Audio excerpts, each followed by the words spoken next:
wabarakatuh.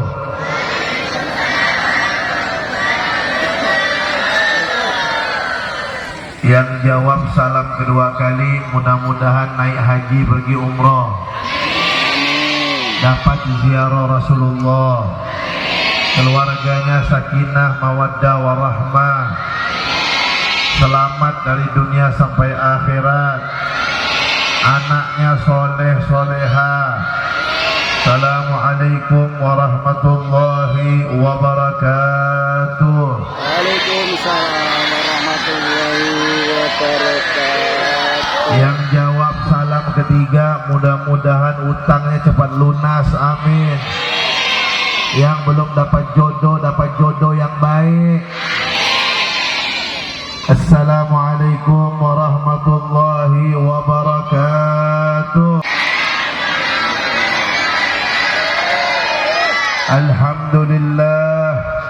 Alhamdulillah katsirah wa minanihi laskar yang susah payah mensukseskan acara ini juga, ibu-ibu yang masak di belakang, semua yang ikut andil dalam acara ini, hadirin hadirat, muslimin muslimat yang semoga selalu dalam limpahan rahmat dan barakah dari Allah Subhanahu wa taala. Alhamdulillah, segala puji hanya bagi Allah yang telah melimpahkan kepada kita nikmat-nikmatnya yang tak terhingga. Bapak Ibu, Allah tuh saking baiknya sama kita. Walaupun kita ini kadang-kadang banyak berbuat dosa, kita banyak berbuat salah, tapi Allah masih tetap memberi nikmatnya kepada kita. Kita masih bisa makan, kita masih bisa minum, kita masih tidur, kita masih bisa melihat, kita masih bisa berjalan. Semua itu nikmat dari Allah dan tak terhitung nikmat Allah.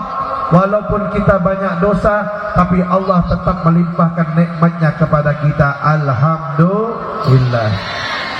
Salawat serta salam kita haturkan kepada makhluk Allah yang paling mulia, makhluk Allah yang paling ganteng, kekasihnya Allah, idola kita yang kita harapkan syafaatnya, makhluk Allah yang sempurna tidak ada kekurangannya, yang kita peringati Isra Mi'rajnya malam ini, yaitu Nabi kita Muhammad sallallahu alaihi wasallam. Semua angkat tangannya. Mudah-mudahan di akhirat kita dapat syafaat Nabi Muhammad, amin. Di akhirat masuk surga bersama Nabi Muhammad, amin. Di akhirat dapat cium tangan Nabi Muhammad, amin.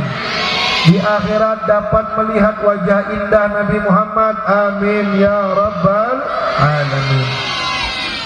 Hadirin hadirat yang dirahmati Allah, tadi kita sama-sama sudah mendengar kata sambutan dari kepala desa, luar biasa. Pak, Bu, apa kata kepala desa tadi? Mana kepala desa? Balik ya? Kalau balik saya tak jadi nyebutnya nih. Ada kan? Nah, kata kepala desa tadi bilang, kami para umara siap mendukung para ulama untuk mensejahterakan, memakmurkan desa. Maka saya katakan, acara di malam ini yang kita hadiri bersama ini adalah salah satu cara untuk memakmurkan desa. Kenapa, Beb? Karena kita hadir di malam ini, kita mendengarkan ayat suci firman Allah Subhanahu wa taala. Kita hadir malam ini sama-sama bersolawat kepada Nabi Muhammad SAW. Di dalam sebuah hadis, Nabi Muhammad SAW pernah bersabda. Apa kata Nabi? La yaqudu qaumun yadhkurunallaha illa hafathumul malaikah wa ghasyiyatuhumur rahmah wa nazalat alaihimus sakinah wa zakarahumullahu fi man indah. Hadirin hadirat yang dirahmati Allah, apa kata Nabi, Bu, Pak? Kata Nabi Muhammad, tidaklah berkumpul sekelompok orang di suatu tempat, mereka berzikir kepada Allah, kecuali mereka akan mendapatkan satu mereka akan diliputi oleh rahmat Allah. Jadi Bu, Pak, malam ini berkat kita berkumpul di sini, ini desa ini secara khusus dan kecamatan Telopak Kedai secara umum sedang diliputi rahmat kasih sayang dari Allah Subhanahu wa taala. Itu yang pertama. Yang kedua, apa kata Nabi? Mereka diliputi, dinaungi oleh malaikat-malaikat Allah. Diturunkan rahmat kasih sayang. Yang ketiga, diberikan ketenangan dalam diri jiwa mereka. Yang keempat, namanya masing-masing semuanya disebut oleh Allah di hadapan para malaikat-malaikatnya. Jadi Bu, Pak, malam ini nama kita semua ini disebutkan oleh Allah, dibanggakan di hadapan malaikat-malaikatnya. Kenapa? Sedang duduk berzikir kepada Allah. Makanya acara seperti ini mengundang malaikat Allah, mengundang rahmat Allah, mengundang datangnya ketenangan untuk jiwa kita, dan nama kita dibanggakan oleh Allah. Kalau sudah rahmat Allah turun karena zikir selawat kepada Nabi, maka kampung tersebut aman dari bencana, aman dari corona, aman dari malapetaka, aman dari musibah. Kenapa? Karena yang turun adalah rahmat Allah. Makanya saya katakan tadi, ini adalah salah satu cara untuk mensejahterakan dan menjaga desa kita. Jangan sebaliknya Bu, Pak. Jangan mengadakan acara yang mengundang datangnya murka Allah. Kita sudah lihat Bu, Pak, bencana sudah banyak terjadi di mana-mana. Ada banjir, ini barusan ada tanah longsor, belum lagi gempa bumi dan lain sebagainya. Cukup tempat-tempat tersebut jadi pelajaran untuk kita. Jangan sampai daerah kita tertimpa musibah seperti itu. Apa sebabnya? Kenapa musibah bisa datang? Karena melakukan perbuatan yang mengundang murka Allah. Makanya kalau ada perbuatan yang tidak baik, jangan dihadiri, jangan didukung. Kalau bisa digagalkan, dibubarkan. Apa contohnya? Saya kasih contoh. Seperti acara dangdutan, joget-jogetan, goyang ngebor, goyang ngecor, goyang gergaji, goyang kapak, paku, dan lain sebagainya. Nah, itu jangan. Itu bahaya. Kalau yang seperti itu diadakan di kampung, siap-siap kampung tersebut akan dapat musibah dari Allah Subhanahu wa taala. Nauzubillah min dzalik. Apalagi contohnya? Acara sesajen, buang ke laut, nyembelih ayam, nyembelih kambing, buang ke sungai. Itu kalau dia meyakini perbuatan itu kalau tidak dilakukan dapat membahayakan kita, itu syirik Bu, Pak. Kenapa? Meyakini ada sesuatu yang bisa memberikan manfaat dan bahaya selain Allah Subhanahu wa taala. Makanya kalau perbuatan itu jangan. Kenapa? Dapat mengundang musibah dari Allah. Apalagi contohnya? Judi, mabuk, narkoba, kuda lumping, sabung ayam.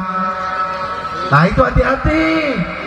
Kalau melakukan perbuatan seperti itu, siap-siap, bukan rahmat tapi musibah dunia akhirat yang akan didapat. Nauzubillah min dzalik.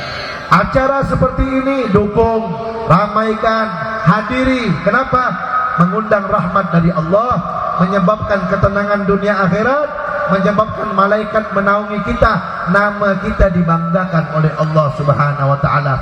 Seperti acara-acara yang saya sebutkan tadi, jangan dihadiri, jangan didukung. Itu dapat membahayakan hidup kita dunia akhirat. Hadirin hadirat yang dirahmati Allah, malam ini kita memperingati acara Isra Mi'raj. Tadi sudah sama-sama kita dengarkan lantunan ayat yang dibacakan oleh qari kita yang suaranya merdu luar biasa. Firman Allah Subhanahu wa taala dalam surah Al-Isra, A'udzubillahi minasyaitonir rajim. Bismillahirrahmanirrahim. Subhanalladzi asra bi 'abdihi lailan minal masjidil haram ilal masjidil aqsa alladzi barakna hawlahu linuriyahu min ayatina innahu huwas samiul basir. Yang artinya Maha suci Allah yang telah memperjalankan seorang hambanya, yaitu Nabi Muhammad, dari Masjidil Haram ke Masjidil Aqsa, yang kami berkahi di sekelilingnya, untuk kami perlihatkan kepadanya sebagian tanda-tanda kebesaran kami. Sesungguhnya Allah Maha mendengar lagi Maha melihat. Mari kita renungkan ayat ini. Apa kata Allah? Maha suci Allah yang memperjalankan seorang hambanya, yaitu Nabi Muhammad. Ingat Bu, Pak, hadirin hadirat, Nabi Muhammad bukan berjalan sendiri, tapi diperjalankan oleh Allah dari Masjidil Haram, kota Mekah. Yang belum sampai ke Mekah, mudah-mudahan sampai ke Mekah, Madinah, amin. Masjidil Haram, Mekah, ke Masjidil Aqsa, Palestina, luar negeri. Yang mana kata Allah, di sekeliling Masjidil Aqsa itu kami berkahi, karena di situ banyak kuburan para nabi. Apa tujuannya Isra Mi'raj? Allah sebutkan, untuk kami perlihatkan kepada Nabi Muhammad sebagian tanda-tanda kebesaran kami. Yang sama kita hormati dan yang mulia, hadirin hadirat dirahmati Allah. Bu, Pak, saya datang dari Sungai Bawang tadi jam 4 kira-kira, sampai ke Teluk Pak Kedai maghrib, sekitar 2 jam perjalanan. Kalau ada semut jalan kaki dari Sungai Bawang ke Teluk Pak Kedai, insya Allah setahun tak sampai. Tapi kalau semut dari Sungai Bawang ikut saya tadi dalam kocek saya, dalam kantong, ikut naik mobil, naik kapal, naik mobil lagi sampai Teluk Pak Kedai, habis itu pulang ke Sungai Bawang, semut cerita sama temannya, bro, tadi saya ikut Habib Abdurrahman ke Teluk Pak Kedai. Saya pergi ke Teluk Pak Kedai hanya 2 jam saja. Kata kawan-kawan semut bilang, kamu gila bro, nggak masuk akal kalau kamu pergi ke Teluk Pak Kedai hanya 2 jam perjalanan. Apa kata semutnya? Bilang, saya bukan jalan sendiri, saya ikut Habib Abdurrahman. Oh pantasan, ente bukan jalan sendiri, tapi diperjalankan, dibawa, makanya 2 jam begitu bisa sampai. Begitulah Bu, Pak, kira-kira gambaran Isra Mi'raj. Nabi Muhammad dari Masjidil Haram habis sholat Isya ke Masjidil Aqsa, luar negeri, naik ke langit, keliling, balik lagi ke Masjidil Haram Mekah sebelum subuh. Tidak sampai 1 malam perjalanan. Kalau kita ukur dengan akal kita, tidak masuk akal. Tapi ingat, ayat yang saya baca tadi itu, Nabi Muhammad bukan jalan sendiri, tapi diperjalankan oleh Allah. Kira-kira gambarannya seperti semut tadi itu, bukan jalan sendiri, tapi dibawa, yang jauh menjadi dekat. Nabi Muhammad SAW ketika beliau diperjalankan dari Masjidil Haram ke Masjidil Aqsa, beliau dibawa oleh Allah menggunakan kendaraan yang namanya burak. Sampai di Masjidil Aqsa, beliau di sana disambut oleh para nabi dan para rasul. Semuanya diizinkan oleh Allah untuk berkumpul dari zaman Nabi Adam sampai Nabi Muhammad, semuanya ngumpul. Untuk apa? Untuk menyambut kedatangan kekasih Allah Nabi Muhammad sallallahu alaihi wasallam. Allahumma shalli ala sayyidina Muhammad. Sampai beliau di sana, sholat berjamaah. Setelah sholat berjamaah, azan dikumandangkan, sholat berjamaah mau dilaksanakan, tidak ada yang berani maju ke depan menjadi imam. Kenapa? Karena makmumnya bukan kaleng-kaleng, makmumnya bukan orang Pontianak, makmumnya bukan orang Sungai Bawang, makmumnya bukan orang Teluk Kedai, makmumnya para nabi dan para rasul, sehingga tidak ada yang berani maju ke depan menjadi imam. Akhirnya malaikat Jibril meminta Nabi Muhammad untuk menjadi imam. Nabi Muhammad yang menjadi imam pada saat itu. Selesai sholat berjamaah, Nabi Muhammad melakukan Mi'raj. Ingat, Isra, perjalanan di malam hari dari Masjidil Haram ke Masjidil Aqsa. Mi'raj artinya naik ke atas. Mi'raj naik. Nabi Muhammad pun naik ke atas bersama malaikat Jibril alaihissalam. Naik ke langit pertama, naik ke langit kedua, terus sampai ke langit ketujuh. Setiap langit Nabi Muhammad disambut oleh setiap nabi yang ada di langit-langit tersebut. Kemudian setelah sampai di langit ketujuh, beliau lanjutkan perjalanan sampai ke tempat yang namanya Sidratul Muntaha. Pak, Bu, hadirin hadirat yang dirahmati Allah, tahu enggak apa itu Sidratul Muntaha? Sidratul Muntaha adalah batas terakhir, garis finish. Tidak ada satu makhluk pun yang boleh lewat di situ. Kalau ada yang lewat, terbakar. Malaikat Jibril sampai di Sidratul Muntaha, stop. Apa kata beliau? Wahai Rasulullah, sampai di sinilah batas saya menemani engkau. Engkau silakan lanjutkan perjalananmu. Nabi Muhammad melewati Sidratul Muntaha tanpa didampingi malaikat Jibril, karena beliau tidak bisa melewati tempat tersebut. Kalau beliau lewat, siapapun selain Nabi Muhammad akan terbakar. Nabi Muhammad lewat tanpa malaikat Jibril. Tahu nak, Bu, Pak? Nih ada pelajaran pertama. Oleh-oleh malam ini. Oleh-oleh yang pertama, beliau lewat Sidratul Muntaha, malaikat Jibril tidak bisa lewat. Tapi ada yang ikut Nabi Muhammad. Ada yang ikut Nabi Muhammad lewat Sidratul Muntaha. Siapa? Sendal Nabi Muhammad SAW. Nabi Musa, Bu, Pak, dulu ketika beliau minta izin sama Allah, ingin melihat Allah, Allah suruh naik ke bukit Tursina, tapi tak bisa melihat Allah. Ketika beliau naik ke bukit Tursina, Allah suruh buka sendalnya. Tetapi Nabi Muhammad melewati Sidratul Muntaha, sendalnya tidak disuruh buka oleh Allah, tapi ikut Nabi Muhammad. Makanya sendal Nabi Muhammad itu jadi pelajaran untuk kita, Bu, Pak. Sendal Nabi Muhammad nempel di kaki beliau, diangkat derajatnya oleh Allah, bisa berjumpa dengan Allah. Apalagi kalau nama kita berada di dalam hati Nabi Muhammad SAW.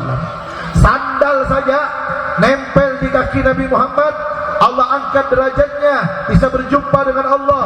Bagaimana kalau nama kita ada di dalam hatinya Nabi Muhammad SAW? Makanya raihlah cinta Nabi Muhammad SAW dengan mencintai Allah, mencintai Nabi Muhammad, mencintai keluarga beliau, mencintai sahabat Nabi, menghormati para ulama, mencintai umat Nabi Muhammad, dan menghidupkan ajaran Nabi Muhammad. Kalau itu kita lakukan, nama kita akan berada di hati Nabi Muhammad, dan derajat kita akan diangkat oleh Allah Subhanahu wa Ta'ala. Bu, Pak, lihat kepala saya nih, lihat. Nah ini, itu gambarnya sendal Nabi Muhammad seperti ini. Ini gambar sendalnya Nabi Muhammad. Kita taruh di kepala. Kenapa? Karena sendal beliau bukan sembarang sendal. Walaupun sendal beliau tidak ada mereknya, bukan Homiped, Pakalolo, Ardiles, apalagi Karpil, bukan. Tapi sendal beliau pernah berjumpa dengan Allah Subhanahu wa Ta'ala. Kenapa diangkat derajatnya? Karena nempel dengan Nabi Muhammad SAW. Beliau, Nabi Muhammad, setelah lewat Sidratul Muntaha, beliau jumpa dengan Allah. Nih perlu saya tekankan, Bu, Pak, hadirin hadirat yang dirahmati Allah. Jangan kita bayangkan Allah itu berada di langit. Jangan. Salah. Kalau ada orang mengatakan, nih Bu, Pak, kadang-kadang ada orang begini nih. Kamu bagaimana nanti jodohnya? Saya terserah yang di atas. Apa maksudnya tuh? Kalau dia menunjuk saya terserah yang di atas, maksudnya Allah itu di atas, bahaya tuh. Kenapa? Allah itu punya sifat, sebagaimana kita belajar sifat wajib bagi Allah. Allah punya sifat mukhalafatu lil hawadisi. Allah punya sifat berbeda dengan makhluknya. Dalam ayat Al-Quran Allah berfirman, laisa kamitslihi syai'un wa huwas samiul basir. Tidak ada sesuatu pun yang seperti Allah, dan Allah Maha mendengar lagi Maha melihat. Jadi Bu, Pak, hadirin hadirat yang dirahmati Allah, adik-adik, Allah itu berbeda dengan makhluknya. Maksudnya apa, Beb? Maksudnya apa saja yang terjadi pada makhluk itu tidak terjadi pada Allah. Saya kasih contoh. Makhluknya duduk, Allah tidak duduk. Makhluknya berdiri, Allah tidak berdiri. Makhluknya makan minum tidur, Allah tidak makan minum tidur, tidak. Makhluknya perlu tempat, Allah tidak perlu tempat. Manusia di bumi, ikan di air, burung terbang di udara. Allah tidak perlu tempat. Allah ada sebelum ada yang namanya tempat. Allah ada sebelum adanya langit dan bumi. Allah ada sebelum adanya atas, bawah, kanan, kiri, depan, belakang, dan semuanya. Makanya jangan bilang Allah itu ada di atas. Kalau kita mengatakan Allah itu ada di atas, berarti kita menyamakan Allah dengan makhluk. Allah perlu tempat, sama dengan makhluknya dong berarti. Makanya jangan katakan Allah itu di atas. Allah itu ada. Allah itu ada. Mana buktinya Allah ada? Adanya alam semesta ini adalah buktinya adanya Allah Subhanahu wa ta'ala. Bu, Pak, saya kasih contoh. Ini masjid terbangun dari kayu, semen, dan lain sebagainya. Tidak mungkin ada semen, pasir, kayu bersatu sendiri tahu-tahu terbangun jadi masjid. Tidak mungkin. Kenapa masjid ini bisa berdiri tegak? Karena ada tukang yang bangunnya. Itu masjid nih pentas, tidak mungkin berdiri kecuali ada tukang yang bangunnya. Apalagi alam semesta ini, ada bumi, ada langit, ada planet, ada bintang, dan lain sebagainya. Tidak mungkin tercipta begitu saja tanpa ada yang menciptakannya. Betul? Pasti ada yang menciptakannya. Siapa? Allah Subhanahu wa ta'ala. Bu, Pak, kalau ada orang tanya, katanya Allah itu ada, mana buktinya Allah itu ada? Yang namanya sesuatu yang ada itu bisa dilihat, bisa dipegang, bisa disentuh. Katanya Allah ada, kok tidak bisa dilihat, kok nggak bisa dipegang, kok tidak bisa disentuh? Saya kasih contoh, Bu, Pak. Jangankan Allah, makhluknya saja kita tidak bisa menyentuhnya. Bu, Pak, kita semua yang hadir di sini, apa bedanya sama orang mati? Orang mati tidak bisa bergerak. Kita yang masih hidup masih bisa bergerak. Bedanya apa? Bedanya orang mati sudah tidak punya roh. Kalau kita masih punya roh. Saya mau tanya, bisa ngelihat roh enggak? Bu, Pak, bisa ngelihat roh? Bisa megang roh? Bisa nyentuh roh? Roh itu ada apa enggak? Ada, tapi kita tidak bisa melihat, tidak bisa megang, tidak bisa nyentuh. Itu roh itu makhluk Allah. Makhluk Allah saja kita tidak bisa pegang, tak bisa sentuh, tak bisa dilihat, apalagi penciptanya. Bapak Ibu hadirin hadirat yang dirahmati Allah, saya kasih contoh lagi. Ini biar kalau ditanya orang bisa jawab. Saya kasih contoh. Bedanya kita sama orang gila apa bedanya? Orang gila sama kita sama-sama punya otak, sama. Kalau dibelah kepalanya, sama-sama punya otak. Cuman bedanya dia tidak punya akal, kita punya akal. Alhamdulillah. Sekarang saya mau tanya, akal itu bisa dilihat? Bisa dilihat? Belah kepalanya, akal bisa dilihat? Bisa dipegang? Bisa disentuh? Tapi akal itu ada apa enggak? Ada. Kalau makhluk Allah yang bernama akal saja tidak bisa kita pegang, sentuh dan lihat, apalagi penciptanya. Nah, jadi intinya jangan meyakini Allah itu ada di langit. Allah tidak perlu tempat, Allah itu ada. Buktinya adanya alam semesta ini. Nabi Muhammad SAW ketika berjumpa dengan Allah, Bu, Pak, tidak ada satu makhluk pun yang pernah berjumpa dengan Allah, yang melihat Allah secara langsung, kecuali Nabi kita Muhammad SAW. Malaikat Jibril, malaikat pembawa wahyu, malaikat yang paling mulia, tak pernah berjumpa dengan Allah. Padahal jenderalnya malaikat, padahal malaikat yang membawa wahyu Allah, tapi tak pernah berjumpa dengan Allah. Hanya satu-satunya makhluk Nabi kita Muhammad SAW yang pernah berjumpa dengan Allah. Tahu tak, Bu, Pak? Ketika Nabi Muhammad berjumpa dengan Allah, apa yang beliau baca? Yang beliau baca, At-tahiyyatul mubarakatus salawatut tayyibatu lillah. Itu ucapan salam Nabi kepada Allah. Apa artinya? At-tahiyyatul mubarakatuh, salam yang penuh dengan keberkahan. As-salawatut tayyibatu lillah, salawat yang baik untuk Allah, kata Nabi.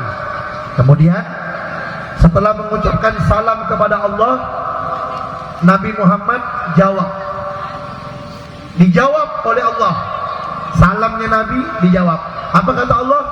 Assalamu alayka ayyuhan nabiyyu wa rahmatullahi wa barakatuh. Apa artinya? Salam untukmu wahai Nabi, dan rahmat Allah dan keberkahan-keberkahan Allah. Setelah Nabi mendapat salam dari Allah, Nabi jawab lagi salamnya. Nih, coba lihat. Apa jawaban salam Nabi? Assalamu alayna wa ala ibadillahis salihin. Apa artinya itu? Salam keselamatan untuk kami semuanya dan untuk hamba-hamba Allah yang soleh. Tuh, pelajaran yang kedua. Hadirin hadirat Isra Mi'raj malam ini, pelajaran kedua adalah Nabi Muhammad walaupun sudah berada di hadapan Allah, dapat salam dari Allah, beliau tidak pernah lupa sama rakyatnya. Beliau setelah mendapatkan salam dari Allah, apa kata beliau? Salam untuk kami semuanya dan untuk hamba yang soleh. Coba lihat tuh, beliau tidak pikirkan diri sendiri. Walaupun sudah berjumpa dengan Allah, dapat salam dari Allah. Salam itu artinya keselamatan. Beliau dapat salam langsung dari Allah, tapi beliau tidak lupa. Apa kata beliau? Assalamu alayna, keselamatan untuk kami semua. Siapa kami semua? Umat beliau didoakan, rakyatnya didoakan. Itu pelajaran. Kalau jadi pejabat, kalau jadi pemimpin, sudah berada di atas, jangan lupa sama rakyat yang bawah. Betul? Nabi Muhammad saja sudah berjumpa dengan Allah, tak lupa mendoakan rakyatnya, tidak lupa memikirkan keselamatan rakyatnya, tidak lupa memikirkan kesejahteraan rakyatnya. Oh, Nabi Muhammad, kalau ada pemimpin, pejabat, siapapun dia, mau presiden kah, mau gubernur, bupati, wali kota, pak camat, pak lurah, kepala desa, pak RW, pak RT, kalau dia memikirkan keselamatan, kesejahteraan rakyatnya, berarti dia ikut Nabi Muhammad. Tapi kalau ada pemimpin, pejabat tidak memikirkan kesejahteraan, keselamatan rakyatnya, mikirkan nasibnya sendiri, mikirkan nasib keluarganya saja, mikirkan nasib golongannya saja, tak peduli kepada rakyat. Itu pemimpin bukan ikut Nabi Muhammad, tapi ikut Fir'aun. Betul? Makanya kalau jadi pemimpin, peduli, ingat terhadap kesejahteraan rakyat dan keselamatan mereka, maka akan dibanggakan oleh Nabi Muhammad sallallahu alaihi wasallam. Allahumma shalli ala sayyidina Muhammad. Sebelum kita lanjut, kita sholawat dulu biar tambah berkah majelis ini. Maulaya sholli wa sallim daiman abadan ala habibika khairil khalqi kullihim ya rabbi bil mustafa lil rabbi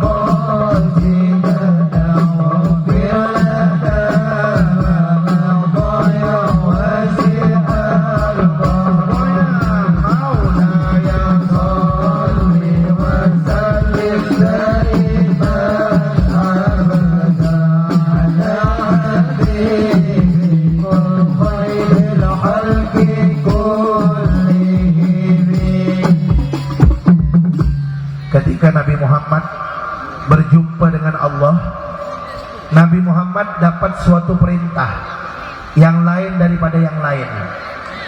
Kalau puasa, zakat, haji, umroh dan lain sebagainya, Nabi Muhammad dapat perintah dari Allah melalui perantara malaikat Jibril alaihissalam. Tapi perintah yang satu ini saking pentingnya, Nabi Muhammad mendapatkannya tanpa perantara malaikat Jibril, langsung dari Allah Ta'ala. Perintah apa itu? Sholat 50 waktu. Bukan 5 waktu, 50 waktu.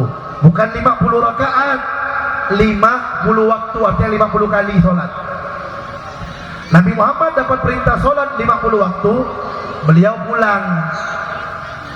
Di tengah perjalanan ketemu Nabi Musa alaihissalam. Padahal Nabi Musa itu sudah meninggal dunia. Ini pelajaran yang ketiga. Pelajaran yang ketiga untuk kita.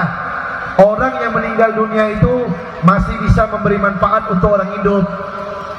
Kalau orang yang meninggal dunia tidak bisa memberi manfaat untuk orang hidup, kita sampai sekarang sholatnya 50 waktu.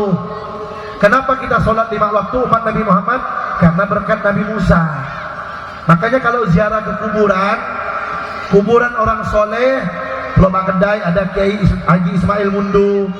Orang soleh, Pontianak ada Sultan Abdul Rahman, Mempawah ada Habib Hussein. Banyak orang-orang soleh.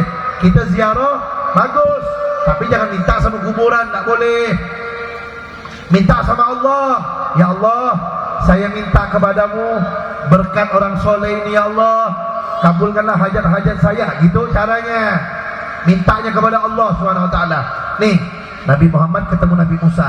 Nabi Musa tanya, wahai Rasulullah, wahai Nabi Muhammad, engkau dapat apa dari Allah? Oh, saya dapat perintah untuk saya dan umat saya sholat 50 waktu. Apa kata Nabi Musa? Umat kamu tidak mampu wahai Rasulullah. Umat kamu lemah. Coba minta diskon, minta keringanan dari Allah. Nabi Muhammad walaupun baru berjumpa dengan Allah, Nabi Musa belum pernah berjumpa dengan Allah, tapi beliau dengar nasihat dari orang tua. Nih pelajaran keempat. Kalau ada orang tua nasihatkan, dengarkan. Jangan mentang-mentang anak udah sekolah tinggi, SD, SMP, SMA, S1, S2, S campur, S teler, gelarnya banyak, mentang-mentang orang tuanya tidak punya gelar, tidak tamat SD, orang tuanya nasihatkan, nak, jangan jalan malam-malam sama cowok, jangan bonceng nak, tak boleh, nanti hamil nak, hamil luar nikah haram, kesian orang tua, nanti dapat anak zina. Ah, mak ni bapak ni tak gaul, mak tak tahu apa-apa mak. Ya Allah, itu anak sombong namanya. Nabi Muhammad saja, Nabi makhluk Allah paling mulia, pernah berjumpa dengan Allah. Nabi Musa tak pernah berjumpa dengan Allah. Dengar nasihat Nabi Musa. Nabi Musa suruh balik lagi Nabi Muhammad menghadap Allah, minta diskon keringanan, dikurang sama Allah 5 waktu, sisa 45. Balik ketemu Nabi Musa lagi, ditanya lagi sama Nabi Musa, dikurang berapa? Kurang 5. Belum mampu Nabi Muhammad, balik lagi, umat kamu lemah, tidak mampu sehari semalam 45 rakaat, 45 kali sholatnya. Balik lagi, minta diskon, dikurang 5. Terus bu Pak, bolak-balik Nabi Muhammad dari Allah ke Nabi Musa, balik lagi sampai dikurangi 5 rakaat sisanya. Bu Pak, 50 menjadi 5, berarti diskonnya berapa tuh? 90%. 100 kalau jadi 10, diskonnya 90%. 50 menjadi 5, diskonnya 90%. Bapak Ibu kalau pergi ke mall, ke toko-toko, tidak ada toko baju, toko pakaian memberi diskon 90%, tak ada. Rugi dia. Kecuali Allah Ta'ala. Allah Ta'ala beri diskon 90% untuk sholat sehari semalam yang harusnya 50 waktu menjadi 5 waktu. Sudah didiskon 90%. Allah kasih nikmat setiap hari, masih juga tak mau sholat. Emang betul-betul hamba kurang ajar memang. Beb, kenapa pula Habib bilang kurang ajar, Beb? Orang tak sholat, Beb. Bu, Pak, ayo perhatikan, saya kasih gambaran. Allah sudah kasih keringanan dari 50 menjadi 5 waktu. Allah kasih kita nikmat bukan setiap detik, Pak, Bu. Setiap saat Allah kasih kita nikmat. Saya kasih gambaran sekarang, Bu, Pak. Ini bentar lagi kan bulan puasa nih, bulan Ramadan. Mudah-mudahan panjang umur, sehat walafiat. Bentar lagi bulan puasa Ramadan. Dekat-dekat mau Idul Fitri, orang-orang banyak nunggu THR. Kadang-kadang pakai kopong, udah kelihatan belum hilal THR nih. Bu, Pak, kalau suami Bu kerja sama seseorang, dikasih THR, dikasih tunjangan hari raya untuk lebaran 100 juta. Setahun sekali THR 100 juta.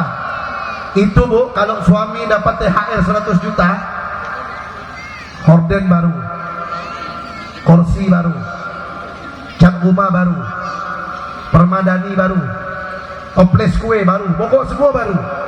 Kenapa? 100 juta THR. Itu suami Bu sama bosnya hormatnya luar biasa. Kalau bosnya nelpon, Pak, tolong datang ke kantor, siap 86 laksanakan. Datang. Pak, tolong pergi ke sana, ambilkan barang saya, siap laksanakan. Kenapa? Bos saya orang baik, dia bilang. Setahun sekali ngasih THR 100 juta. Setahun sekali 100 juta, hormat luar biasa sama bosnya. Bapak, apa Habib ceramah teriak-teriak, Habib biar tak ngantuk. Kalau saya ceramahnya, Bapak Ibu yang dirahmati Allah, itu semuanya. Maka saya teriak-teriak ceramah ni kan udah malam. Untung gak dikasih air jahe dah, alhamdulillah. Segar-segar kayak sikit suara ni. Allahumma salli ala sayyidina Muhammad. Emang luar biasa orang tua Pak Kedai ni, tahu dengan kondisi kita. Dan orang tua Pak Kedai ni saya kasih apresiasi luar biasa. Saya udah berapa kali ketua Pak Kedai ni, Tanjung Bunga pun dah pernah dah. Memang orang tua Pak Kedai ni luar biasa. Semangat kalau menghadiri pengajian. Allahumma salli ala sayyidina Muhammad. Selamat dunia akhirat buat orang tua Pak Kedai. Sampai mana tadi saya ceramah? Hah? Horden baru. Saya ngetes ya, itu padahal saya tahu. Ngetes ya. Dia dengar tak ceramah saya ini. Horden baru, karpet baru, kursi baru, cat baru. Kenapa? Hormat dia sama bosnya. Setahun kenapa bapak ni hormat benar gak sama bos tuh? Setiap bos manggil langsung datang, luar biasa. Oh iyalah Beb, bos saya ni orang baik. Setahun sekali THR 100 juta Beb. Oh gitu Pak ya. Setahun sekali THR 100 juta. Pak, Bu, Allah kasih kita THR bukan setahun sekali. bukan 100 juta. Allah kasih kita THR setiap saat dan tak ternilai harganya.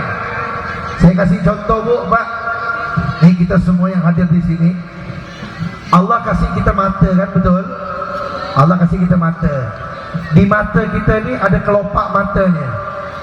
Coba Bapak Ibu bayangkan, ini kelopak mata kita berkedip-kedip, setiap detik bisa berkedip-kedip. Coba Ibu Bapak bayangkan kalau kelopak mata kita ini kedip setahun sekali, bukanya setahun sekali. Tahun ini terbuka terus mata kita. Pakai motor sakit, kena angin, apalagi kena asap pedas. Kalau kelopak matanya tertutup terus, bawa motor bisa masuk parit. Tapi subhanallah Bu, Pak, ini saya kasih gambaran bagaimana kita mensyukuri nikmat Allah. Ini saya kasih gambaran. Ini kelopak mata kita buka tutup, buka tutup setiap detik. Saya mau tanya, ini kelopak mata dijual di pasar enggak? Saya mau tanya Bu, Pak, kalau ada orang bawa duit, datang ke kita bawa duit 1 miliar. Bu, Pak, saya mau beli kelopak matanya, ini 1 miliar. Ada yang mau jual? Apa nikmatnya punya duit 1 miliar, kelopak mata tidak ada macam batu bangkit mukanya. Betul? Naikkan harganya 2 miliar. 2 miliar kasih duit. Ada yang mau jual kelopak mata 2 miliar? Ada. Tuh, Allah kasih kita kelopak mata bisa berkedip-kedip setiap detik. Berapa nilainya? Tak ternilai harganya.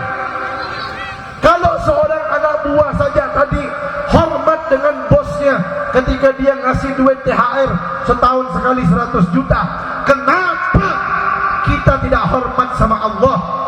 Tidak hormat terhadap perintah Allah yang sudah didiskon menjadi 5 waktu, dikasih nikmat setiap detik tanpa ternilai harganya. Cuma suruh sholat 5 waktu pun tak bisa pengajar memang. Betul? Wajar tak saya bilang kurang ajar? Wajar tak saya bilang kurang ajar? Wajar Bu, Pak, itu baru kelopak mata, belum nikmat yang lain. Allah kasih kita jantung, coba pegang jantungnya, berdetak setiap detik. Emang jantung kita berdetak setahun sekali ke? Setiap detik berdetak. Belum lagi hidung kita. Hidung Allah taruh di muka. Coba hidung Allah taruh di pantat kita. Macam mana muka kita tak bagi hidung? Allah kasih kita gigi, ada gusinya. Coba bayangkan kalau gigi kita Allah tak taruh di gusi, taruh di bibir. Macam mana model muka kita tu? Betul? Belum lagi nikmat yang lain. Allah kasih tangan, Allah kasih telinga, Allah kasih kaki. Ya Allah, tak bisa kita ngitung nikmat Allah. Kelopak mata saja tak ternilai harganya, belum yang lain. Makanya kalau ada hamba tak mau sholat, betul-betul kurang ajar tu hambanya, tak tahu diri. Betul? Sholat cuma 5 waktu. Saking pentingnya, Nabi dapat langsung dari Allah tanpa perantara malaikat Jibril. Dari mulai dapatkan perintah sholat aja udah lain, langsung dari Allah. Dan Bu, Pak, sholat itu lain daripada yang lain. Tadi satu, sholat itu pertama didapat langsung dari Allah tanpa perantara malaikat Jibril. Yang kedua, apa kata Nabi Muhammad? Awwalu ma yuhasabu bihil abdu yawmal qiyamah as-sholah, fa in saluhat saluha sairu amalihi, wa in fasadat fasada sairu amalihi. Kata Nabi Muhammad, nanti di hari kiamat nanti yang pertama kali ditanya kepada seorang hamba sholat 5 waktunya. Kalau sholatnya bagus, semua amalnya diterima oleh Allah. Tapi kalau sholatnya tidak bagus, sholatnya asal-asalan, sholatnya tidak diterima Allah, dan semua amalnya tidak diterima oleh Allah. Bu, Pak, ada orang sholat, rajin sholat 5 waktu, tapi sholatnya asal-asalan. Dalam BME, yang penting saya sholat. Tak boleh, harus belajar bagaimana sholat yang benar. Makanya duduk di majelis taklim, jangan warung kopi terus, depan TV terus, handphone terus. belajar. Yang udah tak mungkin masuk pesantren, duduk sama ustaz kiai banyak, belajar bagaimana sholat ibadah yang benar. Kalau yang masih sekolah, taman SD, taman SMP, masukkan pesantren, biar anak tersebut membanggakan orang tuanya dari dunia sampai akhirat. Sekarang pesantren sudah banyak, ada sekolah umumnya. Kalau anaknya pengen jadi dokter, pengen jadi presiden, pengen jadi anggota DPRD, pengen jadi kepala desa, bisa masuk pesantren, ambil sekolah umumnya, dua-duanya dapat. Biar ibadahnya benar. Bu, Pak, apa kata Nabi, Pak? Bu, kalau sholatnya tidak benar, semua amalnya tidak diterima oleh Allah. Itu kalau sholatnya tidak benar, asal-asalan. Apalagi sholatnya bolong-bolong. Makanya jangan bangga, Pak. Walaupun ada orang naik haji setiap tahun, pergi umrah setiap bulan, bersedekah setiap hari, bangun masjid sekalipun, kalau dia sholatnya tidak dijaga, sholatnya bolong-bolong, semua amalnya tidak ada harganya di sisi Allah. Semua amalnya ditolak, tidak ada manfaatnya. Haji biar 1000 kali, tidak ada manfaatnya.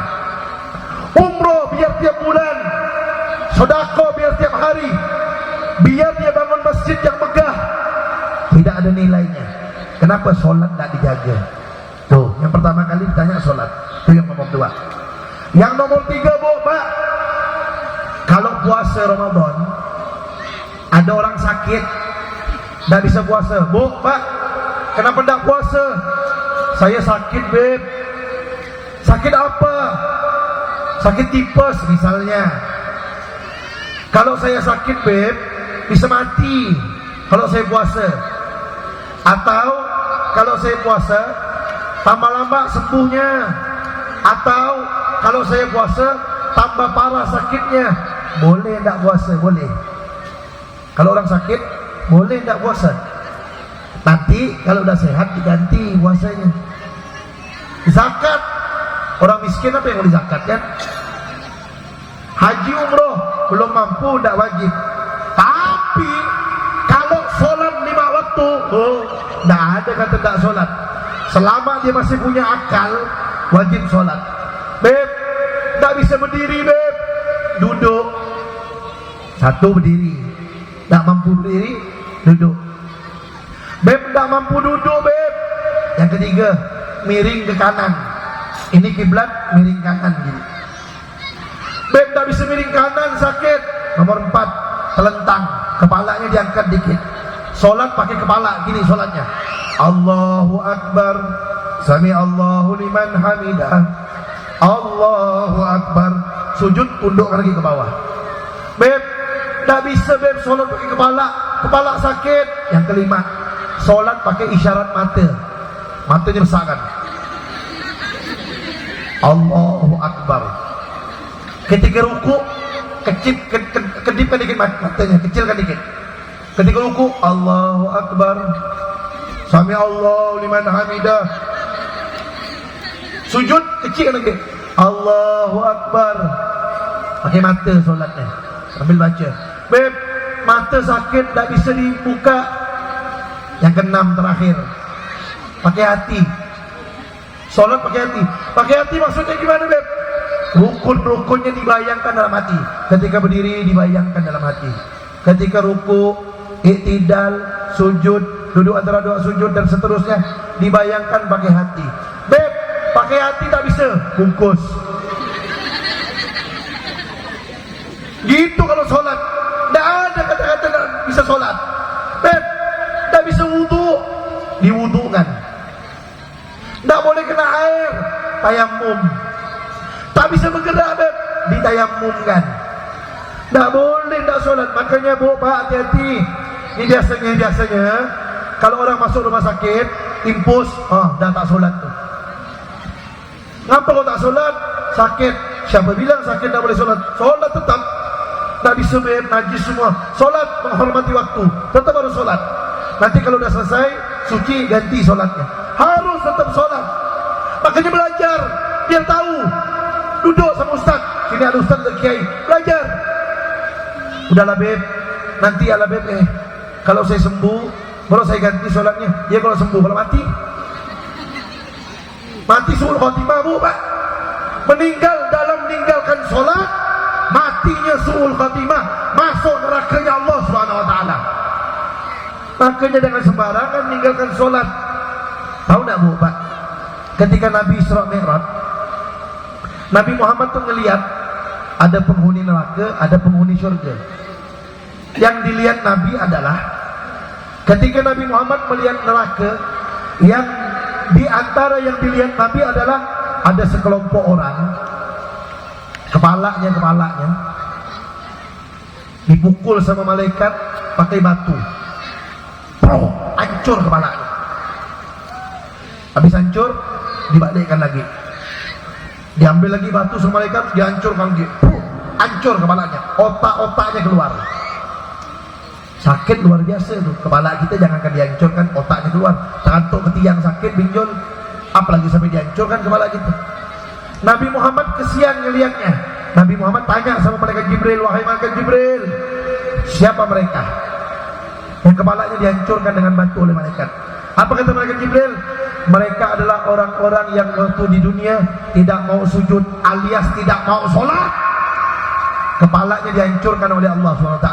Dan sampai di situ bu pak, orang yang tak sholat itu selain kepalanya dihancurkan, dia dipanggang oleh Allah dengan api neraka. Tahu tak bu pak? Panasnya api neraka itu lebih panas dari api dunia 70 kali lipat. Kalau kita hidupkan kompor gas bu pak, di rumah kita kompor gas, si api biru kita hidupkan, kita taruh tangan kita di atas kompor 1 menit, kita tidak kuat panas. Api dunia saja kita tidak kuat saking panasnya, apalagi api neraka yang panasnya 70 kali lipat. Tidak mampu kita. Tuh orang yang meninggalkan sholat, kepalanya dihancurkan, dipanggang dengan api neraka. Oh belum cukup sampai di situ, itu nanti di neraka, di dalam kubur. Kata Nabi Muhammad, di dalam kubur orang yang meninggalkan sholat akan Allah kirimkan ular. Nama ularnya bukan kobra, bukan ular sawah, bukan ular tedung, bukan anaconda. Nama ularnya Asyuja'ul Aqra. Itu ular akan memakan orang yang meninggalkan sholat dalam kubur tuh, dimakan sama ular itu dari kepala sampai kaki yang telan sama dia. Hancur badannya dalam perut ular tuh. Belum lagi Allah kasih lubang-lubang di dalam kuburannya, Allah akan kirimkan api neraka melalui lubang-lubang kuburan tersebut.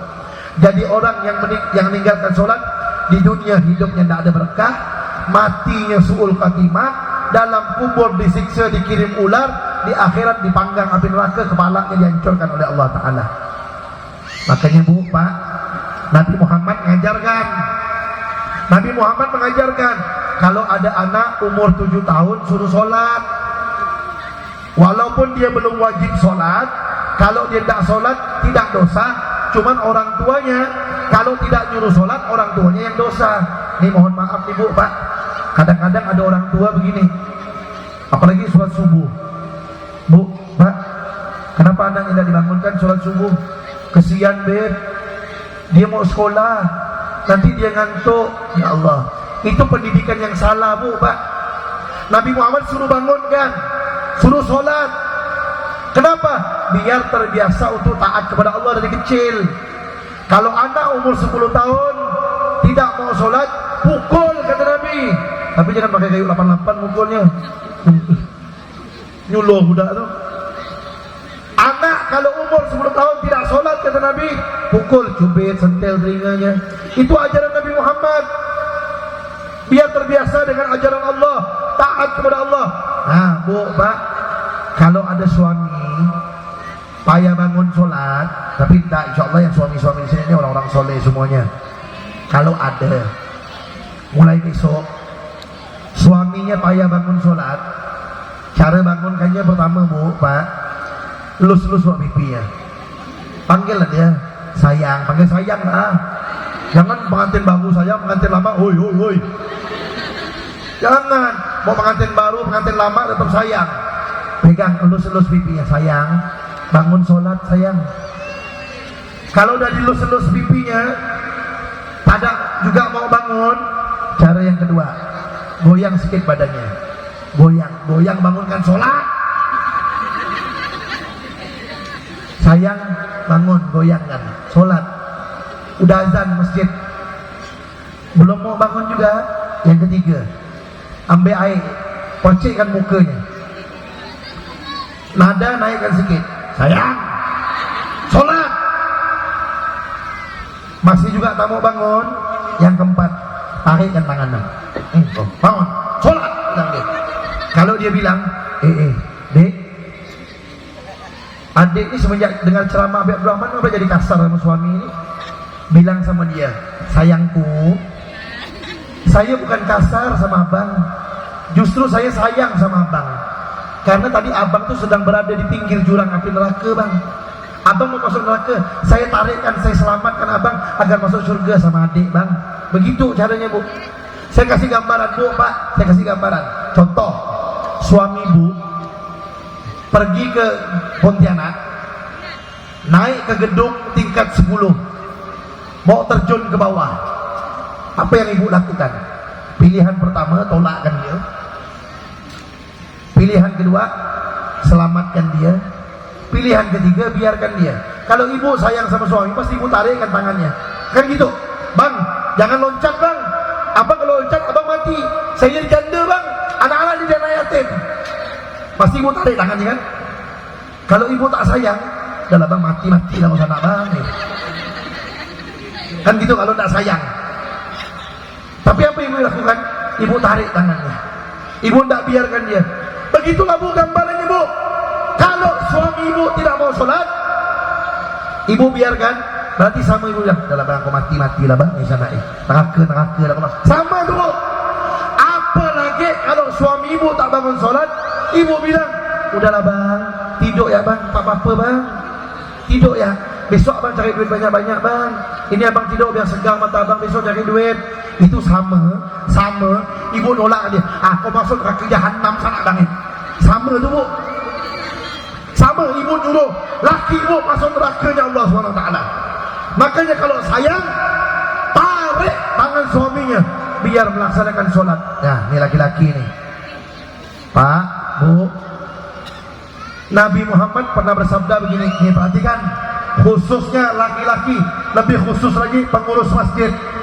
Nabi Muhammad SAW pernah bersabda, apa kata Nabi Muhammad? Walladhi nafsi biyadihi, laqad hamamtu, kata beliau, walladhi nafsi biyadihi, laqad hamamtu an amura bihatabin fayuhtatab, thumma amura bis-salah fayu'adzan laha, thumma amura rajulan fayauman nas, thumma ukhalifa ila rijalin fauharrik alaihim buyutahum. Apa kata Nabi? Demi Allah, sesungguhnya saya ingin sekali menyuruh untuk dikumpulkan kayu bakar, kemudian dinyalakan. Kemudian saya suruh orang untuk azan solat. Kemudian saya suruh satu orang untuk jadi imam, dan saya akan keliling ke rumah laki-laki yang tidak solat di masjid. Saya akan bakar rumah mereka, kata Nabi. Itu tanda Nabi Muhammad sangat benci sekali kalau ada laki-laki solat di rumah, tidak solat di masjid. Iya kalau sekali-sekali. Kalau sering, rumahnya mau dibakar Nabi Muhammad SAW. Laki-laki yang tak solat di masjid, rumahnya mau dibakar Nabi. Itu tanda Nabi itu sangat benci. Apalagi yang tak solat. Makanya bu, pak, laki-laki solat di masjid, perempuan lebih utama solat di rumah. Kalau mau sholat di masjid boleh, tapi tutup auratnya dan jangan dandan menor-menor. Makanya pengurus masjid jangan gegabah mau nutup masjid, ikut-ikutan, jangan. Alhamdulillah, dari awal yang katanya corona sampai sekarang, alhamdulillah tidak ada beritanya orang sholat di masjid mati gara-gara corona. Betul? Tidak ada. Makanya jangan gegabah nutup masjid. Orang yang pergi ke masjid dicintai oleh Allah Ta'ala dan dicintai oleh Nabi Muhammad SAW. Allahumma salli ala sayyidina Muhammad. Masjid sekarang enak, ada AC, kipas angin, karpet tebal. Dulu zaman Nabi, lantai pasir, atap daun kurma. Kalau panas, kalau hujan tembus. Dinding tanah liat. Tapi yang sholat berjamaah full dari depan sampai terakhir belakang. Maaf, Ini masjid zaman sekarang, bukan di sini ya, ada belah sana lah. Masjid pakai AC Pak Bu, yang azan Pak Ahmad, yang komat Pak Ahmad, imamnya Pak Ahmad, makmumnya pun Pak Ahmad, gak lupa Pak Ahmad seorang sholat situ. Masjidnya luar biasa. Bu Pak, masjid yang makmur itu bukan hanya bangunannya yang megah. Bangunan megah bagus untuk syiar Islam, tapi yang lebih bagus lagi diisi dengan sholat berjamaah, diisi dengan majelis taklim, diisi dengan majelis kebaikan. Begitu makmurkan masjid. Dan ingat, barang masjid jangan dipakai. Barang masjid jangan dipakai. Halaman masjid, sejadah masjid, pokoknya punya masjid jangan dipakai, itu wakaf. Tidak boleh dipakai urusan pribadi. Nanti tanggung jawab di hadapan Allah SWT. Makanya jaga masjid, jangan gunakan barangnya, makmurkan dengan ibadah dan hal-hal kebaikan.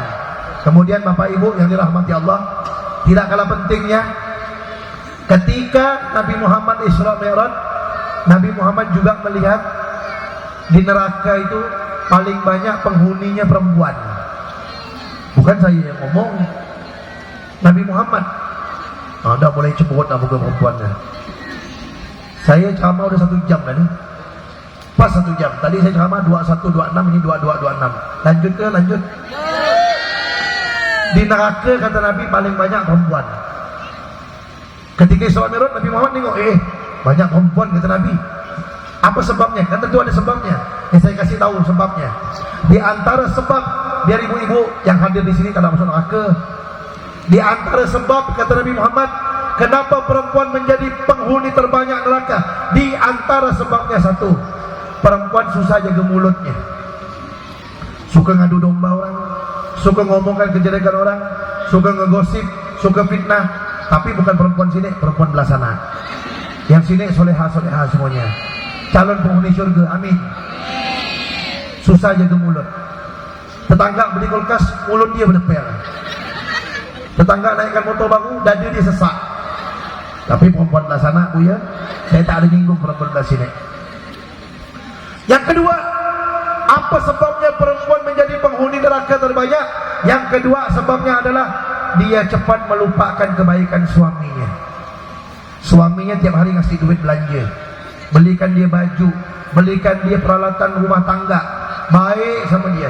Sekali ya suaminya salah, apa dia bilang? Abang ni jahat bang, tak sayang sama adik, tak perhatian, tak cinta sama adik. Ya Rabbana, selama ini apa enggak? Sekali ya suaminya salah, habis kebaikan suaminya. Itu di antara sebab perempuan menjadi penghuni neraka terbanyak, cepat melupakan kebaikan suami. Tapi, Pak, tapi perempuan jangan minder, jangan kecil hati. Ya Allah beb, apalah perempuan ini jadi paling banyak penghuni neraka? Jangan kecil hati. Tapi perempuan gampang masuk surga, gampang. Pintu surga ada 8. Perempuan bisa masuk surga lewat pintu yang mana saja, tinggal pilih. Mau pintu ini, pintu itu, boleh. Syaratnya cuma 4. Siapa yang bilang? Nabi Muhammad. Ini berita gembira dibuat perempuan. Apa kata Nabi Muhammad? Ingat baik-baik. Kata Nabi Muhammad, idza shallatil mar'a khamsaha. Apabila perempuan menjaga solat 5 waktunya, gampang. Wa shamat syahraha, menjaga puasa di bulan Ramadan, gampang. Wa hafizat farjaha, menjaga kemaluannya, tidak selingkuh, tidak berzina, menutup auratnya, gampang. Yang keempat, wa ata'at zaujaha, taat kepada suaminya, gampang susah. Yang keempat, apa kata Nabi? Kalau empat-empatnya ini perempuan bisa, qila laha udkhulil jannah min ayyi abwabin syi'ti. Nanti di akhirat perempuan yang bisa 4 ini akan dipersilakan oleh Allah, kata Nabi Muhammad, silakan masuk surga lewat pintu yang mana saja, tinggal pilih. Salat 5 waktu, puasa bulan Ramadan, jaga aurat dan kemaluannya, taat sama suaminya. Tapi ingat Bu, Pak, taat suami itu jangan bulan muda ya, bulan tua tak taat. Kalau bulan muda luar biasa, suaminya pantun, buah kecapi, buah kedondong, kata suaminya. Kopi dong. Dia pun pergilah ke dapur nih, bini ini. Pergi ke dapur, buat kopi. Di samping kopi itu ada belodang, ada bakwan, ada patlau, kue macam-macam. Dia pun ngantarlah depan suaminya nih. Bang, ya bang. Apa kata suaminya? Dek, abang cuma minta kopi ya. Kenapa banyak benar kue ini? Apa dia bilang? Istri soleha bang, kata dia. Tapi begitu masuk bulan tua, suaminya pantun. Dek, kata suaminya, buah kecapi, buah kedondong. Apa dia jawab? Bang, buah kemiri, buah kedondong, bikin sendiri dong, kata dia. Ya Allah. Oh bu, kalau mau taat sama suami itu, mau bulan tua, bulan muda, bulan janda, bulan perawan, tetap taat sama suami. Selama perintah suami tidak melanggar perintah Allah Subhanahu wa taala. Tapi kalau perintah suami melanggar perintah Allah, tidak boleh taat. La ta'ata li makhluqin fi ma'siyatil khaliq. Kata Nabi Muhammad, tidak boleh taat kepada satu makhluk pun kalau menyuruh maksiat kepada Allah Subhanahu wa taala. Kalau suami, contoh, saya kasih contoh. Dek, yuk kita jalan-jalan ke Pontianak, ke mall yuk. Ayo datang. Tapi jangan pakai kerudung deh, tak gaul. Oh, bilang sama dia, maaf bang, tak boleh bang, buka aurat haram. Dek, di kamar mandi tak ada air, mesin kita rosak, mandi lah dia berkembang deh, tapi pakai tu dek. Oh, maaf bang, tak boleh, haram, buka aurat. Perintah suami, selama tidak melanggar perintah Allah, taat sama suaminya. Kalau taat sama suami, masuk surga lewat pintu yang mana saja. Makanya bu, pak, itu kalau mau masuk surga lewat pintu yang mana saja. Kalau mau masuk surga lewat bersama Sayyidah Fatimah, putri Rasulullah, ada tambahan lagi. Mau masuk surga sama rombongan Sayyidah Fatimah, putri Nabi Muhammad, ada tambahan syaratnya. Apa syaratnya? Harus menjadi wanita yang solehah. Bu, wanita yang solehah itu pak, tandanya 3. 1, kata Nabi, ini bukan kata saya, kata Nabi Muhammad, wanita solehah tandanya 3. 1, kalau disuruh suami, kalau dilihat suami, suaminya senang. Yang kedua, kalau disuruh suami, taat. Yang ketiga, kalau suaminya pergi kerja atau keluar dari rumah, dia menjaga dirinya dan harta suaminya. Itu tanda wanita solehah. Kalau mau masuk surga sama Sayyidah Fatimah, 3 syarat. 1, kalau dilihat suami, suami senang. Makanya bu, pak, kalau nak berdandan tuh depan suami seorang, jangan depan suami orang. Kalau nak pergi undangan luar biasa bu, pak, ada ibu-ibu belah sana pak, bukan belah sini, belah sana. Kalau dia nak pergi undangan 2 jam dia siap-siap bu, pilih baju lain, kerudung biru, baju biru, tas biru, sandal biru, semua biru. Kalau kuning semua. Itu baru dia milih baju. Belum dia pakai bedak 2 inci, belum dia pakai spion kanan kiri ini, belum dia pakai maskara, eyeliner, belum pakai alis cincang. Tulis alis cincang setengah jam tak selesai. Begitu kena hujan, untung cepat bangkit, mau hilang. Saya tak nyinggung ya, ini belah sana, ini belah sana. Perempuan belah sana, sini enggak, sini solehah semua. Wow, kalau mau pergi undangan luar biasa bu, dia punya dandan, minyak wangi dari ujung rambut sampai ujung kaki. Bawa dia berjalan terketek-ketek, dia berjalan nih, pergi undangan. Nah, nunjukkan siapa? Mau nunjukkan siapa? Nunjukkan suami orang. Biar suami orang uji dia, oh cantik tapi ini orang dah. Dia diuji. Kena depan suami seorang macam batu bangkit muka dia. Ya Allah, bobo. Kalau suami mau balik ke rumah, misalnya besok suami kerja, balik ke rumah kira-kira jam 4.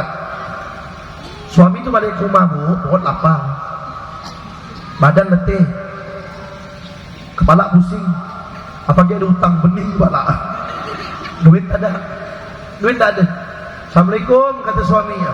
Begitu buka pintu rumah, tengok istri rambut macam ikal mayang. Oh, dong. Baju seksi. Makanya kalau depan suami itu pakai baju seksi-seksi bu, pakai daster terus. Pakai baju seksi depan suami. Pakai Rexona. Ketek tu kasih Rexona. Dia tak mau jahanam. Tak mau belacan ketek tu, pakai Rexona biar wangi. Pakai minyak wangi depan suami, pakai bedak, pakai spion, pakai maskara, pakai rapi-rapi, pakai baju yang cakep. Suami balik ke rumah, nengok istri macam itu, hilang pikiran hutang suamimu, Pak. Ya Allah ya Rabbana, ini bini aku ke bidadari ini, gitu deh. Senang hatinya, betah di rumah, nengok istri macam bidadari. Ini terbalik. Udah suami balik ke rumah, kepala pening, perut lapar, duit tak ada, utang banyak. Assalamualaikum, masuk rumah, nengok istri rambut macam Indomie, baju goyak-goyak, ketiak mau belacan, muka macam kompor, hitam sana hitam sini macam belacan muka tu. Ini suami udah kepala pening, nengok bini macam ini bini aku ke mak lampir ni, gitu dia.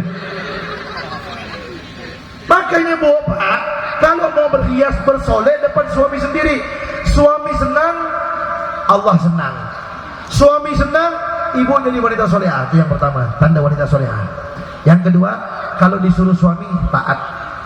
Yang ketiga, kalau suami tidak ada, dia menjaga diri dan dia menjaga harta suami. Tak berani keluar rumah, bu, pak. Dulu zaman Nabi, ada seorang wanita, dia tinggal sama suaminya. Suaminya pergi, dulu tak ada telepon, apalagi WA, tak ada. Suaminya pergi, datang orang ke rumah dia. Hei, bapak kamu sakit di rumah, orang tua kamu sakit. Apa dia bilang? Maaf, saya tidak bisa keluar, suami saya belum pulang, saya belum dapat izin mau keluar rumah. Tuh, itu solehah. Itu solehah, bukan salahah. Solehah. Saya tidak berani keluar, maaf, suami saya belum izinkan. Pulang orang itu. Tak lama datang lagi. Hei, orang tua kamu sekarat, mau meninggal dunia. Mohon maaf, saya tidak bisa keluar, suami saya belum pulang, belum dapat izin saya mau keluar. Ketiga kali datang. Hei, orang tua kamu udah meninggal dunia tuh. Apa kamu tidak mau menjenguknya? Apa dia bilang? Mohon maaf, saya tidak berani keluar karena saya belum dapat izin dari suami. Marah orang ini. Kamu ini sampai orang tua meninggal pun tidak mau berani keluar rumah. Pergi dia lapor sama Nabi Muhammad. Wahai Rasulullah, itu perempuan dari mulai orang tuanya sakit sampai sekarat, sampai meninggal dunia, dia tidak mau jenguk karena dia bilang belum dapat izin dari suaminya. Tahu tak bu, Pak? Apa kata Nabi Muhammad? Ketahuilah, orang tua dia yang meninggal dunia itu diampunkan dosanya Allah berkat taatnya dia sama suaminya. Tuh bu, Pak, jangan keluar rumah. Apalagi zaman sekarang enak, ada WA, ada handphone, bisa handphone. Bang, boleh tidak saya izin keluar sebentar dan pergi ke warung? Oh boleh, enak zaman sekarang ada telepon, tinggal telepon ya suaminya. Kalau belum dapat izin suami, perempuan yang keluar dari rumah tanpa izin suami, setiap langkah dilaknat oleh malaikat-malaikat Allah SWT. Terakhir, sebelum saya tutup, biar adil, dari tadi perempuan terus, sekarang laki-laki pula. Biar adil, betul? Sebagai penutup, perempuan wajib taat sama suami, memang betul. Tapi ingat, suami tak boleh semena-mena kepada istrinya. Allah SWT berfirman dalam Al-Quran, wa'ashiruhunna bil ma'ruf. Apa artinya? Dan perlakukanlah istri-istri dengan baik, kata Allah. Itu yang pertama. Yang kedua, apa kata Nabi Muhammad dalam hadis? Beliau bersabda, ma akraman nisa illa karim, wala ahanahunna illa laim. Tidak ada seorang lelaki pun yang menghormati perempuan kecuali laki-laki itu mulia di sisi Allah. Dan tidak ada seorang laki-laki pun yang menghina istrinya kecuali laki-laki itu tercela di sisi Allah. Ingat Pak, hai para suami. Kaulah jerit nih. Hai para suami yang menghina istrinya, kata Nabi Muhammad, suami itu tercela di sisi Allah. Itu baru menghina istrinya, tercela di sisi Allah. Apalagi yang caci maki istrinya, apalagi sampai nempeleng istrinya. Mencaci, mencela istri saja, menghina istri saja, dia tercela, terhina di sisi Allah. Apalagi sampai mukul istrinya, apalagi sampai mencaci maki istrinya. Na'udzubillah min dzalik. Makanya kalau ingin dapat keluarga yang sakinah mawaddah warahmah, istri taat sama suami, suami memperlakukan istrinya baik. Itulah keluarga yang sakinah mawaddah warahmah. Anak-anak dididik dengan pendidikan ilmu agama sehingga anak-anaknya menjadi anak-anak yang membahagiakan dan membanggakan dari dunia sampai akhirat. Akhirnya, ayo sama-sama kita angkat tangan kita. Kita tutup majelis ini dengan doa bersama. Ayo khusyukkan hatinya, khusyukkan, angkat tangannya, tundukkan kepalanya. Ya Allah, di malam yang mulia ini kami sama-sama berkumpul memperingati maulid, memperingati Isra Mi'raj kekasihmu Nabi Muhammad SAW. Ya Allah, kami mohon berkat beliau, hamba-Mu yang paling mulia, ampunkanlah segala dosa-dosa kami ya Allah. Ya Allah, kami banyak salah, kami banyak khilaf, kami banyak maksiat, tapi kami yakin ampunan dan rahmat-Mu lebih luas dari dosa-dosa kami ya Allah.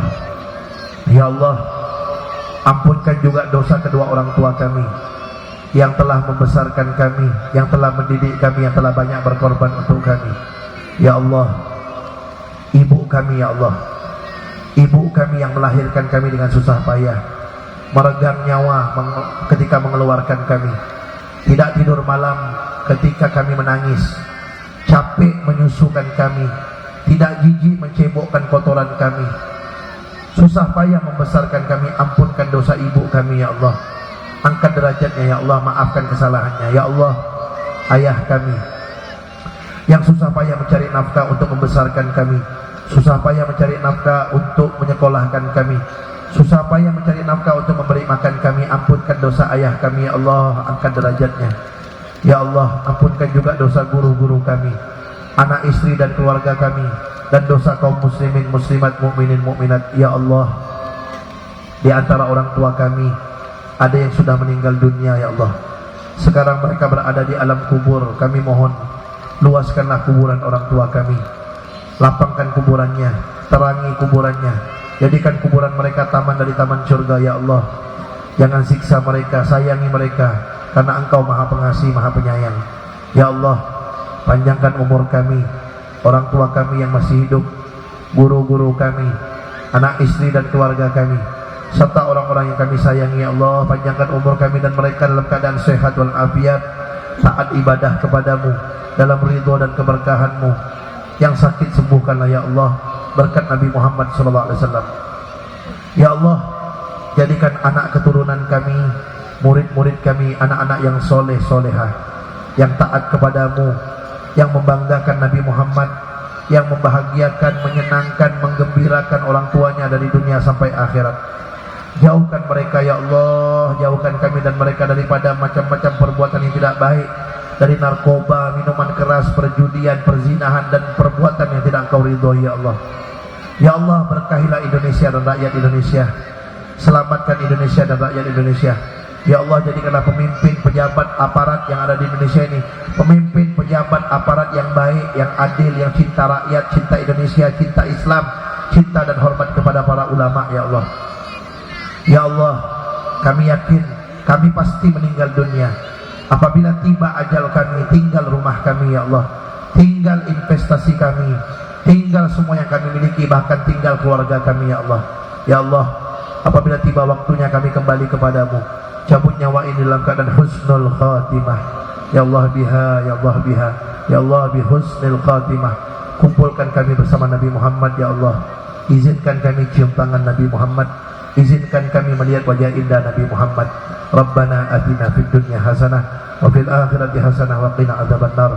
Ya Rabbi bil Mustafa balligh maqasidana waghfir lana ma madaya wasi'al karami. Ya Maulana ya Mujib ya Hadiran la yarib. Tawassalna ilaika bil habib taqdi hajatina qarib. Sallallahu alaihi wasallam Muhammad wa alihi wasallam. Alhamdulillahi rabbil alamin.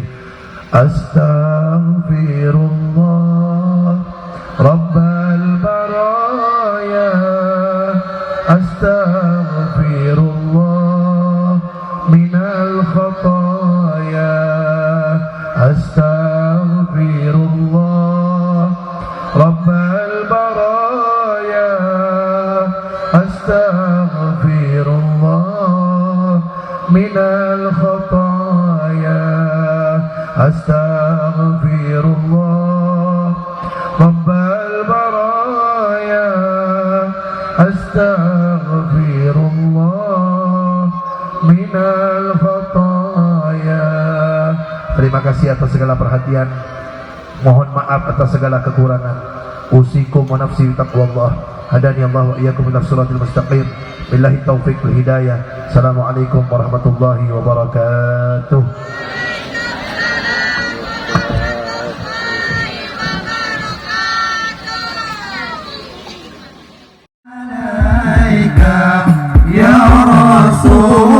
والسلام عليك يا حبيب السلام عليك.